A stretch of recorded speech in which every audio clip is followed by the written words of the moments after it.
ನಮಸ್ಕಾರ ಗೆಳೆಯರಿ, stock market Kannada ಚಾನಲ್ಗೆ ಸ್ವಾಗತ ಸುಸ್ವಾಗತ.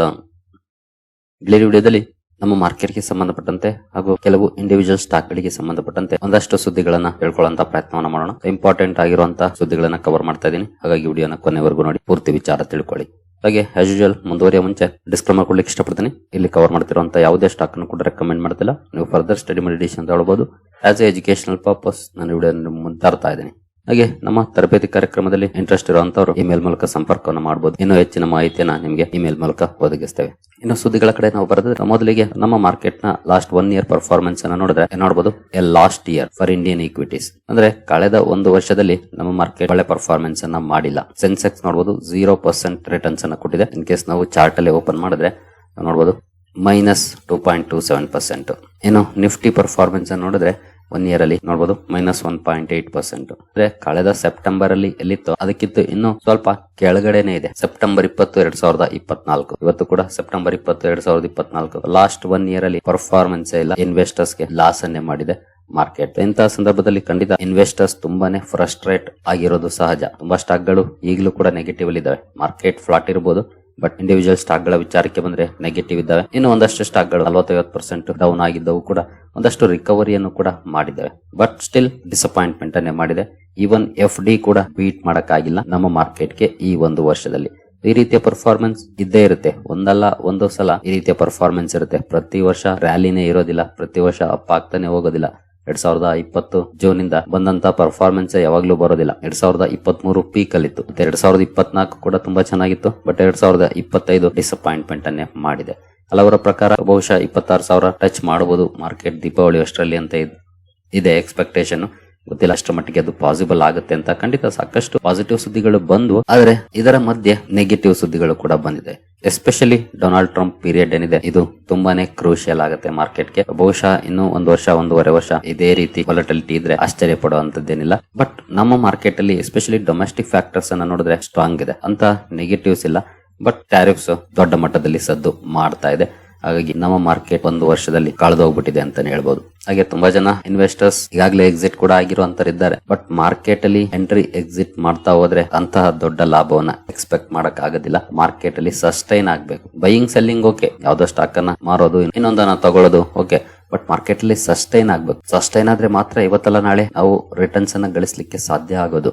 ಸಸ್ಟೈನ್ ಆಗದೆ ಎಕ್ಸಿಟ್ ಆದ್ರೆ, ಫಾರ್ ಎಕ್ಸಾಂಪಲ್ 25,000 ಲೆವೆಲ್ ಅಲ್ಲಿ ಯಾರು ಎಕ್ಸಿಟ್ ಆಗಿದ್ದಾರೆ ಅಂತಾನೆ ಇಟ್ಕೊಳ್ಳಿ, ಮತ್ತೆ ಮಾರ್ಕೆಟ್ ಅಪ್ ಆಗುವಾಗ ಅವರು ಮತ್ತೆ ಕಾಣಿಸ್ಕೊಳ್ಳೋದು 26,000 ರೇಂಜ್ ಅನ್ನ ಕ್ರಾಸ್ ಮಾಡಿ ಹೋದ್ಮೇಲೆ ಅವರಿಗೆ 1000 ಪಾಯಿಂಟ್ಸ್ ಡಿಫರೆನ್ಸ್ ಆಗೋಯ್ತು. ಹಾಗಾಗಿ ಎಕ್ಸಾಕ್ಟ್ ಲೋ ಯಾರು ಕ್ಯಾಚ್ ಮಾಡಕ್ ಆಗೋದಿಲ್ಲ. ಯಾರು ಮಾರ್ಕೆಟ್ ಅಲ್ಲಿ ಸಸ್ಟೈನ್ ಆಗ್ತಾರೆ, ಯಾರು ಈ ವಾಲಟಿಲಿಟಿಯನ್ನ ಹೋಲ್ಡ್ ಮಾಡ್ತಾರೆ ಪೇಷನ್ಸ್ ಇಂದ, ಅಂತವ್ರಿಗೆ ಲಾಭಗಳಾಗೋದು. ಎಸ್ಪೆಷಲಿ SIP ಇಂತಹ ಸಂದರ್ಭದಲ್ಲಿ ತುಂಬಾನೇ ಹೆಲ್ಪ್ ಮಾಡುತ್ತೆ. ವಾಲಟೈಲ್ ಸಂದರ್ಭದಲ್ಲಿ, ಫ್ಲಾಟಿಶ್ ಆಗಿ ಟ್ರೇಡ್ ಆಗುವಂತಹ ಸಂದರ್ಭದಲ್ಲಿ, ಯಾಕಂದ್ರೆ ಅಡ್ಜಸ್ಟ್ ಆಗ್ತಾ ಇರುತ್ತೆ. ಪ್ರತಿ ತಿಂಗಳು ಅಪ್ಸ್ ಅಂಡ್ ಡೌನ್ಸ್ ಇದ್ದಾಗ ಯೂನಿಟ್ ಅಲಾಟ್ಮೆಂಟ್ ಕೂಡ ಅದೇ ರೀತಿ ಇರುತ್ತೆ. ಒನ್ಸ್ ರ್ಯಾಲಿ ಬಂದಾಗ ಒಳ್ಳೆ ಕಮ್ ಬ್ಯಾಕ್ ಕೂಡ ನೋಡ್ಲಿಕ್ಕೆ ಸಿಗುತ್ತೆ. ರ್ಯಾಲಿ ಅಂತೂ ಇವತ್ತಲ್ಲ ನಾಳೆ ಮಾರ್ಕೆಟ್ ಅಲ್ಲಿ ಬರಲೇಬೇಕು, ಅದು ಬರಲ್ಲ ಅಂತ ಏನಲ್ಲ. ಬಟ್ ಅಲ್ಲಿವರೆಗೂ ಕಾಯುವ ತಾಳ್ಮೆ ಇನ್ವೆಸ್ಟರ್ಸ್ಗೆ ಬೇಕಾಗುತ್ತೆ. ಸದ್ಯದ ಮಟ್ಟಿಗೆ 1 ವರ್ಷ ನಮ್ಮ ಮಾರ್ಕೆಟ್ ಅಲ್ಲಿ 0 ರಿಟರ್ನ್ಸ್ ಅಲ್ಲಿ ಕಳೆದೋಗಿದೆ. ನೋಡೋಣ ಈ ವರ್ಷ ಆದ್ರೂ ಯಾವ ರೀತಿ ಪರ್ಫಾರ್ಮೆನ್ಸ್ ಬರುತ್ತೆ ಅಂತ. 2025 ಡಿಸಪಾಯಿಂಟ್ಮೆಂಟ್ ಇಯರ್ ಅಂತಾನೆ ಹೇಳ್ಬೋದು ಇಲ್ಲಿವರೆಗೂ.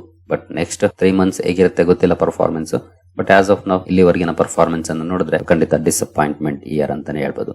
ಯಾಕೆ ಡಿಸಪಾಯಿಂಟ್ಮೆಂಟ್ ಇಯರ್ ಅಂದ್ರೆ ಈ ರೀತಿಯ ಸುದ್ದಿಗಳ ಕಾರಣಕ್ಕೆ. ಈಗಾಗಲೇ ಟ್ಯಾರಿಫ್ ಸುದ್ದಿಯನ್ನ ನಾವು ನೋಡಿದ್ವಿ, ಎಷ್ಟು ಮಟ್ಟಿಗೆ ಇಂಪ್ಯಾಕ್ಟ್ ಮಾಡ್ತಿದೆ ಮಾರ್ಕೆಟ್ಸ್ ಮೇಲೆ ಅಂತ. ಈಗ ಡೊನಾಲ್ಡ್ ಟ್ರಂಪ್ ಅವರು ನಿನ್ನೆ ಇನ್ನೊಂದು ಅಪ್ಡೇಟ್ ಅನ್ನ ಕೊಟ್ಟು H1B ವೀಸಾಗೆ ಸಂಬಂಧಪಟ್ಟಂತೆ $100,000 ಪರ್ ಇಯರ್ ಪರ್ ಎಂಪ್ಲಾಯಿ ಕಂಪನಿಗಳು ಪೇ ಮಾಡ್ಬೇಕಂತ. ಅದಕ್ಕಾಗಿ ನೋಡಬಹುದು Microsoft, JP Morgan ask employees to return before new rules kick in. ಅದರಲ್ಲೂ ಸೆಪ್ಟೆಂಬರ್ 21 ಅಂದ್ರೆ ನಾಳೆಯಿಂದಾನೇ ಎಫೆಕ್ಟ್ ಆಗುತ್ತೆ ಅನ್ನೋ ಮಾತನ್ನ ಹೇಳಿದಾರೆ. ಹಾಗಾಗಿ ಅದಕ್ಕೆ ಮುಂಚೆನೆ ಅಮೆರಿಕಾಗ್ ಬಂದ್ಬಿಡಿ ಅನ್ನೋ ಮಾತನ್ನ ಮೈಕ್ರೋಸಾಫ್ಟ್ ಹಾಗೂ JP Morgan ತನ್ನ ಎಂಪ್ಲಾಯೀಸ್ ಗೆ ಹೇಳ್ತಾ ಇದೆ. ಇನ್ನು ಈ H1B ವೀಸಾ ಶಾಕ್ ಏನಿದೆ ಇದು ಸ್ಮಾಲ್ ಇಂಡಿಯನ್ IT ಕಂಪನಿಗಳಿಗೆ ದೊಡ್ಡ ಹೊಡೆತವನ್ನ ಕೊಡಬಹುದು ಅನ್ನುವಂತ ಲೆಕ್ಕಾಚಾರವನ್ನ ಮಾಡ್ತಾ ಇದ್ದಾರೆ.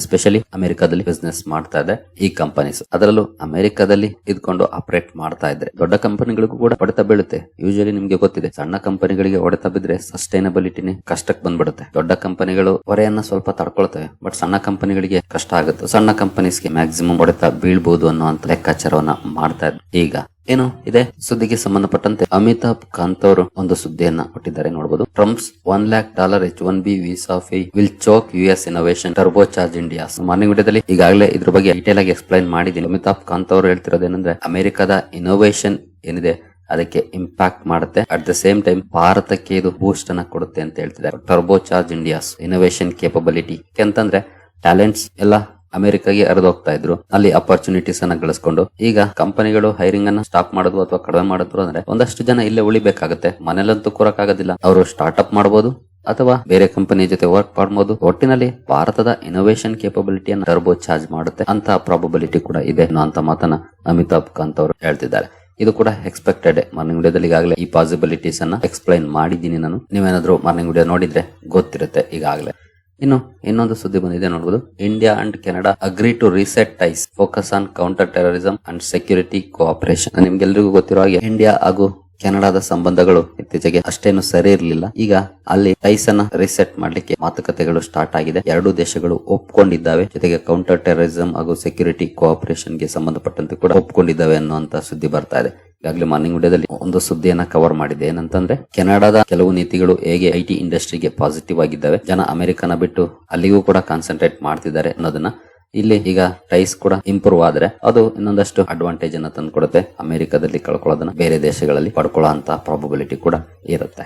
ಇನ್ನು ಜೆಫ್ರೀಸ್ ಇಂದ ಒಂದು ಅಪ್ಡೇಟ್ ಬಂದಿದೆ. ಅಂದ್ರೆ ಅವರ ಪೋರ್ಟ್ಫೋಲಿಯೋ ಬಗ್ಗೆ ಸುದ್ದಿ ಬಂದಿದೆ. ಇತ್ತೀಚೆಗೆ ಕೆಲವೊಂದು ಬದಲಾವಣೆಗಳನ್ನ ಮಾಡಿದ್ದಾರೆ. ಫುಲ್ ಲಿಸ್ಟ್ ನಾವು ನೋಡೋದಾದ್ರೆ ಯಾವೆಲ್ಲ ಶೇರ್ಗಳಿದ್ದಾವೆ ಜೆಫ್ರೀಸ್ ನ ಪೋರ್ಟ್ಫೋಲಿಯೋದಲ್ಲಿ ಅಂತ ಫೈನಾನ್ಷಿಯಲ್ಸ್ ವಿಚಾರಕ್ಕೆ ಬಂದ್ರೆ ನೋಡಬಹುದು. ಐಸಿಐಸಿಐ ಬ್ಯಾಂಕ್ ಅನ್ನ ಇಟ್ಕೊಂಡಿದ್ದಾರೆ ಅವರು ಸದ್ಯದ ಮಟ್ಟಿಗೆ. ಇವರು ಆಗಾಗ ಚೇಂಜಸ್ ಅನ್ನ ಮಾಡ್ತಾ ಇರ್ತಾರೆ. ಇತ್ತೀಚೆಗೆ ರಿಲಯನ್ಸ್ ಅನ್ನ ತೆಗೆದಿದ್ದಾರೆ. ಐಸಿಐಸಿಐ ಬ್ಯಾಂಕ್ ಇದೆ ಫೈನಾನ್ಷಿಯಲ್ಸ್ ಅಲ್ಲಿ, HDFC ಬ್ಯಾಂಕ್ ಇದೆ, ಸ್ಟೇಟ್ ಬ್ಯಾಂಕ್ ಆಫ್ ಇಂಡಿಯಾ ಇದೆ, SBI ಲೈಫ್ ಇದೆ, REC ಲಿಮಿಟೆಡ್ ಇದೆ, ಪಾಲಿಸಿ ಬಜಾರ್ ಇದೆ, ಮಣಪ್ಪುರಂ ಫೈನಾನ್ಸ್ ಇದೆ, ನಂತರ ಹೋಮ್ ಫಸ್ಟ್ ಫೈನಾನ್ಸ್ ಇದೆ. ಫೈನಾನ್ಷಿಯಲ್ಸ್ ಅಲ್ಲಿ 8 ಕಂಪನಿಗಳನ್ನ ಹೊಂದಿದ್ದಾರೆ. 3 ಮೇಜರ್ ಬ್ಯಾಂಕಿಂಗ್ ಸೆಕ್ಟರ್ ನ ಶೇರ್ಗಳಿದ್ದಾವೆ.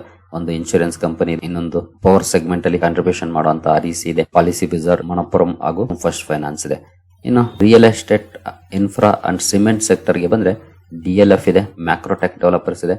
ಹಾಗೆ ವೈಟೇಜ್ ಕೂಡ ಇದೆ ನೋಡಬಹುದು. 5% ವೈಟೇಜ್ ಇದೆ DLF ಗೆ. ಮ್ಯಾಕ್ರೋಟೆಕ್ ಡೆವಲಪರ್ಸ್ 4% ಅಲೋಕೇಶನ್ ಮಾಡಿದ್ದಾರೆ. ಅದಾನಿ ಪೋರ್ಟ್ಸ್ ಕೂಡ ಇದೆ ನೋಡಬಹುದು, 4% ಅಲೋಕೇಶನ್ ಇದೆ. GMR ಏರ್ಪೋರ್ಟ್ಸ್ ಇನ್ಫ್ರಾ 4% ವೈಟೇಜ್ ನ ಕೊಟ್ಟಿದ್ದಾರೆ. ಅಂಬುಜಾ ಸಿಮೆಂಟ್ಸ್ ಕೂಡ ಇದೆ, ಇಲ್ಲೂ ಕೂಡ 4% ವೈಟೇಜ್ ಇದೆ.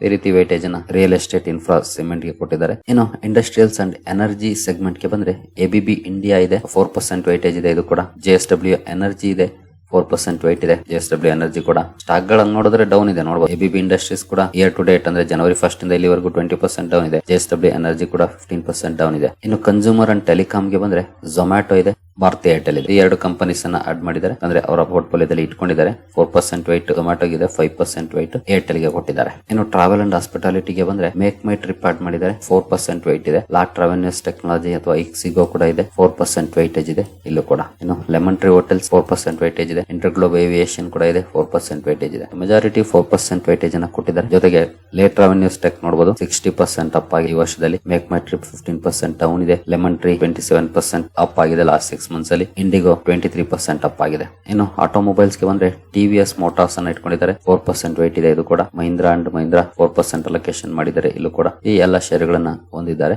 ಎಸ್ಪೆಷಲಿ ಆಟೋಮೊಬೈಲ್ಸ್ ಅಲ್ಲಿ TVS ಮೋಟಾರ್ಸ್ 26% ಅಪ್ ಆಗಿದೆ ಒಂದು ವರ್ಷದಲ್ಲಿ, 30% ಅಪ್ ಆಗಿದೆ ಮಹೀಂದ್ರಾ ಅಂಡ್ ಮಹೀಂದ್ರಾ ಒಂದು ವರ್ಷದಲ್ಲಿ. ಇನ್ನು ಫೈನಾನ್ಷಿಯಲ್ಸ್ ಅಲ್ಲಿ ನಾವು ವೈಟೇಜ್ ಹಾಗೂ ರಿಟರ್ನ್ಸ್ ಅನ್ನು ನೋಡಲಿಲ್ಲ. ICICI ಬ್ಯಾಂಕ್ ನೋಡೋದು 4% ವೈಟೇಜ್ ಇದೆ, 10% ಅಪ್ ಆಗಿದೆ year to date. HDFC bank 4% weight ಇದೆ, 8.5% ಅಪ್ ಆಗಿದೆ ಕಳೆದ ಒಂದು ವರ್ಷದಲ್ಲಿ. SBI 4% ವೈಟೇಜ್ ಇದೆ, 8% ಅಪ್ ಆಗಿದೆ. SBI ಲೈಫ್ 32% ಅಪ್ ಆಗಿದೆ, 6% ವೈಟೇಜ್ ಅನ್ನ ಹೊಂದಿದೆ. SBI life. REC ಕೂಡ 4% ವೈಟ್ ಅನ್ನು ಹೊಂದಿದೆ, 20% ಡೌನ್ ಇದೆ ಲಾಸ್ಟ್ 1 ಇಯರ್ ಅಲ್ಲಿ. ಪಾಲಿಸಿ ಬಜಾರ್ ಕೂಡ 15% ಡೌನ್ ಇದೆ, 5% ಅಲೋಕೇಶನ್ ಅನ್ನು ಹೊಂದಿದೆ. ಮಣಪ್ಪುರಂ ಫೈನಾನ್ಸ್ 50% ಅಪ್ ಆಗಿದೆ 1 ಇಯರ್ ಅಲ್ಲಿ, 4% ವೈಟೇಜ್ ಅನ್ನು ಹೊಂದಿದೆ. ಹೋಮ್ ಫಸ್ಟ್ ಫೈನಾನ್ಸ್ 4% ವೈಟೇಜ್ ಇದ್ರೆ ಸ್ಟಾಕ್ 22% ಅಪ್ ಆಗಿದೆ. ಈ ರೀತಿ ಪರ್ಫಾರ್ಮೆನ್ಸ್ ಅನ್ನ ಈ ಕಂಪನಿಗಳು ಮಾಡಿದೆ. ಎಲ್ಲ ಕಂಪನಿಗಳ ಲಿಸ್ಟ್ ಇಲ್ಲಿ ಪಬ್ಲಿಷ್ ಆಗಿದೆ, ಅದನ್ನ ನಿಮ್ಗೆ ತಿಳಿಸ್ಕೊಟ್ಟಿದೆ. ಯಾರನ್ನು ಕಣ್ಮುಚ್ಕೊಂಡು ಫಾಲೋ ಮಾಡಕ್ ಹೋಗ್ಬೇಡಿ, ಸ್ಟಡಿ ಮಾಡಿ ಅನಂತರ ನಿಮ್ಗೆ ಏನನ್ಸುತ್ತೆ ಅದ್ರ ಮೇಲೆ ಡಿಸಿಷನ್ ತಗೊಳ್ಳಿ. ಸರಿಗಳಿರಿ, ಈ ಎಲ್ಲ ಅಪ್ಡೇಟ್ಸ್ ನಿಮ್ಗೆ ಇಷ್ಟ ಆಗಿದೆ ಅಂದ್ಕೊಳ್ತೀನಿ. ಮುಂದಿನ ವಿಡಿಯೋದಲ್ಲಿ ಸಿಗೋಣ. ಅಲ್ಲಿವರೆಗೂ ಜೈ ಹಿಂದ್, ಜೈ ಕರ್ನಾಟಕ.